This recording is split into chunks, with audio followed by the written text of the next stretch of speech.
Imagine a single runner, muscles straining, kicking up the dust of a sun-baked stadium. Around them, thousands of spectators roar, not for a nation but for the glory of a single man, a victor to be crowned with a simple olive wreath. This wasn't just a race, it was a sacred truce, a moment when wars paused and the gods themselves were said to watch from Mount Olympus. This was the birth of the Olympic Games in ancient Olympia, around 776 BC. But these early games were a far cry from what we see today. Competitors were free-born Greek men, competing completely nude to honor the gods and celebrate the human form. The events were brutal tests of strength and skill: foot races, wrestling, boxing, chariot racing, and the pentathlon. Winning meant more than just a prize, it meant immortality. Victors were treated like heroes, immortalized in poems and statues, their names living on for centuries. One of the most legendary athletes was Milo of Croton, a wrestler so dominant he was said to have carried a bull on his shoulders. The games were a cornerstone of Greek culture for nearly 1,200 years. So what happened? How did this sacred tradition vanish for over a millennium? The rise of the Roman Empire changed everything. In 393 AD, Emperor Theodosius III, a devout Christian, banned all pagan festivals, including the Olympics. The temples at Olympia were destroyed, the stadium fell into ruin, and the Olympic flame was extinguished. For the next 1,500 years, the Games were just a whisper from the past, a forgotten legend buried beneath the earth.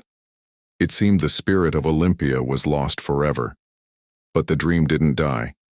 It lay dormant, waiting for one man's vision to bring it back to life. That man was Baron Pierre de Coubertin, a French educator and historian.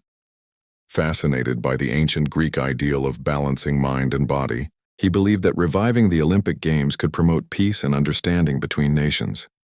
It was a radical idea in a world on the brink of conflict. Many called it a foolish fantasy. Yet de Coubertin persisted, traveling the world, lobbying leaders, and pouring his own fortune into the cause. In 1894, at the Sorbonne in Paris, his dream took a monumental step forward. He founded the International Olympic Committee. Just 2 years later, in 1896, against all odds, the first modern Olympic Games were held in Athens, Greece. It was a powerful, symbolic return to its birthplace. 241 athletes from 14 nations gathered, competing in the magnificent Panathenaic Stadium. The feeling was electric.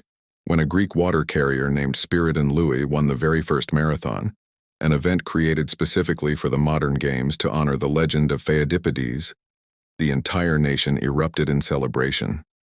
The Olympics were back, reborn for a new era. From these humble beginnings, the Games grew into the global spectacle we know today. The 20th century saw incredible moments of both triumph and turmoil. We saw Jesse Owens defy Hitler's hateful ideology in Berlin in 1936, winning 4 gold medals in a stunning display of athletic genius. We witnessed the miracle on ice in 1980, when a team of American college students defeated the seemingly invincible Soviet hockey team, a moment that transcended sport. The Games became a stage for political statements, a reflection of our world's conflicts and hopes. The Olympics also expanded dramatically. The Winter Games were introduced in 1924, showcasing incredible sports on snow and ice. The Paralympics, born from a small competition for World War II veterans in 1948, grew into a massive event celebrating the indomitable spirit of athletes with disabilities.